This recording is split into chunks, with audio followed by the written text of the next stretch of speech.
How to install knobs and handles on cabinet doors and drawer fronts. Before starting, you'll need the following items.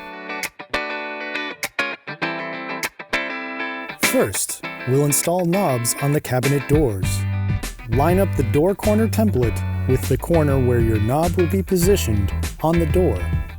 Find the hole on the template that's closest to the spot where you want your knob to be installed. Put tape over this spot and punch it out. Mark this spot on the door. Next, drill a small pilot hole. Then, drill a 3/16 inch hole, holding a piece of wood behind the door to minimize chipping.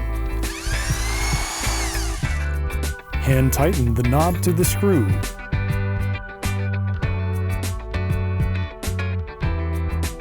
Then tighten completely with a screwdriver.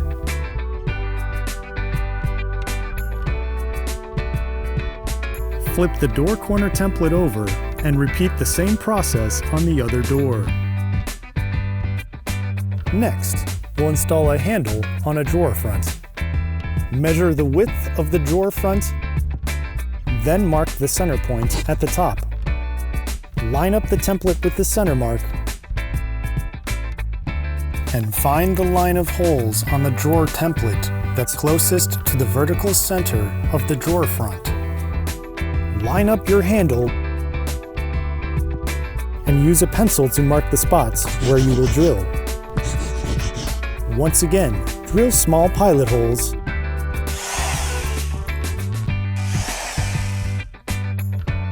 then drill 3/16 inch holes while holding a piece of wood behind the drawer to minimize chipping.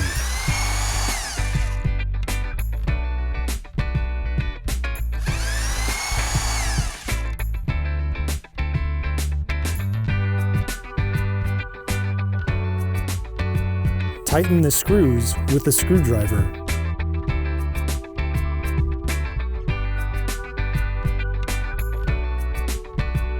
Congratulations! You successfully installed knobs on your cabinet doors and handles on your drawer fronts. You can find more step-by-step guides to measuring, fitting, and adjusting your doors by subscribing to our YouTube channel. Ready to place your order? Visit our website or give us a call.